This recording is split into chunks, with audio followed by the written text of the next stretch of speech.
Hi friends, இப்போ நம்ம Pandya source பார்க்க போகிறோம். பாண்டிய சோர்ஸில் வந்துட்டு எல்லாருக்கும் அவன் கவலை அப்படிங்கிற மாதிரி ஆயிடுச்சு. நம்ம கதிரை பார்க்க, கதிருக்கு என்ன கவலைனா, ஒரு வீடியோவை பார்த்துட்டு பிடி உஷா ரேஞ்சுக்கு ஓடுறியே பரவாயில்லையேன்னு சொல்லி கேட்க, நான் எப்படி ஓடுவேன்னு உங்களுக்கு தெரியுமான்னு சொல்லிட்டு ஒரு வரலாறை எடுத்து விட்றாங்க. என்னன்னு பார்க்குறீங்களா?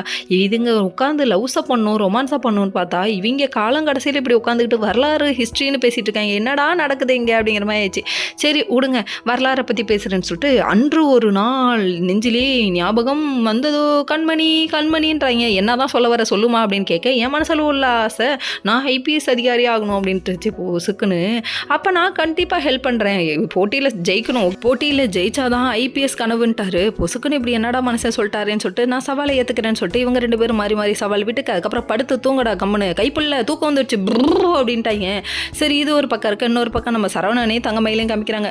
அவர் ஒவ்வொரு ஃபோட்டோவாக எடுத்து காமிச்சிட்டு இருக்காரு. எனக்கு இவங்க கிஃப்ட் பண்ணாங்க, அவங்க கிஃப்ட் பண்ணாங்க, ஆனால் நீ கொடுக்க வேண்டிய கிஃப்ட்டை நான் எதிர்பார்த்துட்டு இருந்தேன்னு சொல்ல அப்போ சொல்லி கூட வாய் விட்டு சொல்லி கூட அவருக்கு கிஃப்ட் கொடுக்கணும்னு தோணலங்க. நானே பெரிய கிஃப்ட் அப்படிங்கிறாடே, உருட்டுடா உலகமாக உருட்டுடா, போடா 7.5 கிலோ பண்ணி அப்படிங்கிற மாதிரி ஆயிடுச்சு. அது மட்டுமா வாயில் வருதுடா நல்லா காட்டு பண்ணி அப்படிங்கிற மாதிரி ஆயிடுச்சு. சரின்னு டென்ஷன் பண்ணது போதும், நீ கம்முனு பட அப்படின்ற மாதிரி ஆயிடுச்சு. என்னன்னா அப்பாவுக்கு வீண் செலவு பண்ணால் பிடிக்காதாமா.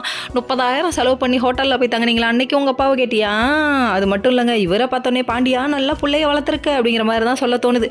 இது ஒரு பக்கம் இருக்க. மறுநாள் விடியுதுங்க. விடிஞ்ச உடனே நம்ம கதிரும் ராஜ்யம் கிளம்பி போக உங்களுக்கு இவங்களே ஆறுதல் சொல்லிக்கிறாங்களாமா. போட்டியில் ஜெயிக்கணும், கப்பு முக்கியம் பிகிலு அப்படிங்கிற மாதிரி சொல்கிற. ஓகே